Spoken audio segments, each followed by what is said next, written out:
Last we left off, I had a functioning loop of track. In between last episode and now, I've been able to enjoy running trains every now and then, but I have got to turn my attention to the wiring, or at least just organizing it. Wiring is something I don't like at all, and still hardly understand, but it's necessary for the payoff.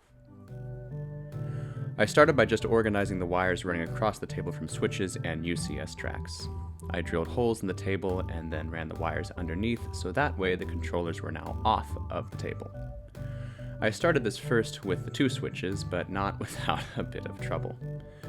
After I got the wires untangled and the station platform back in place, I finished this switch, but then I decided to also take care of the obnoxiously thick wires coming from the platform to make sure it wouldn't go careening off the side again. Then I turned my attention to the UCS tracks, starting with the awkward setup for the milk car. After finding a drill bit big enough to shove 4 of these wires through, I threaded the remote back through the base, screwed in each post again, and moved on to the other UCS tracks. This one will be for my log dump car and operating sawmill, maybe a coal conveyor on the other side. And then this last one is for the barrel loader, of course. Last but not least, I took care of the lock-on from the transformer.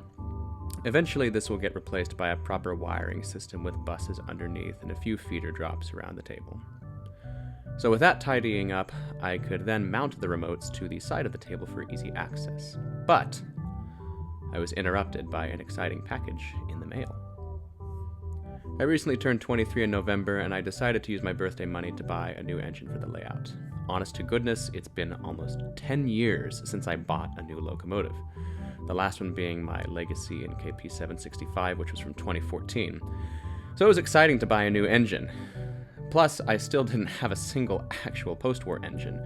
Granted, this one is technically pre-war, but it still brings the necessary aesthetic that has otherwise been lacking for so long now.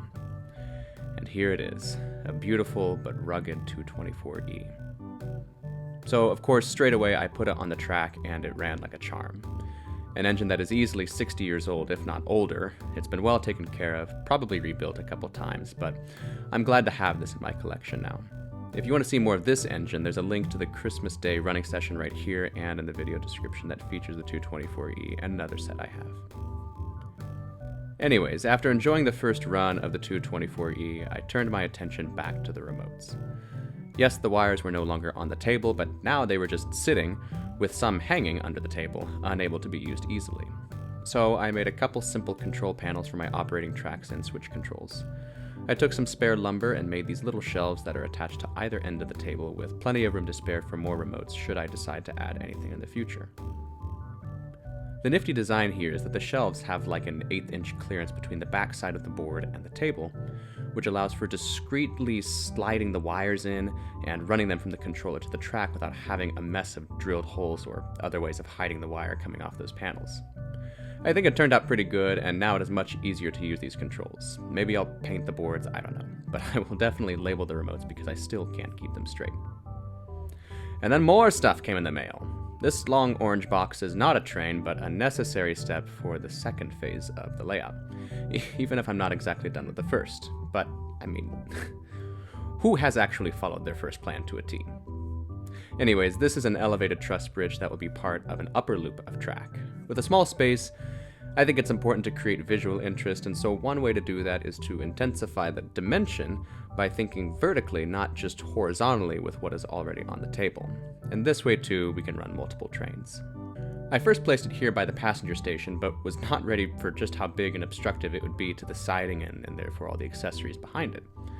So after assembling it and thinking about it, I decided to move it to the back side, which was much better and helped to kind of hide the lower level trains for a moment as they travel around the back of the layout.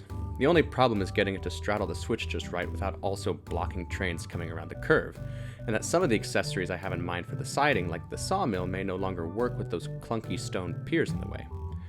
I also need to be aware of where the upper loop sits in order for the trestles to actually sit on the table and not on the track below. Trestles are on the way, and so much more too, but the rest of the upper loop will have to wait for another video. And that's really all for now, nothing too crazy aside from a new engine, which was definitely the highlight. The reason I got the 224E in simplest terms is because it was in my budget and in beautiful condition, and it also happened to share the same wheel arrangement as the Santa Fe engine that's on static display here in Lawrence.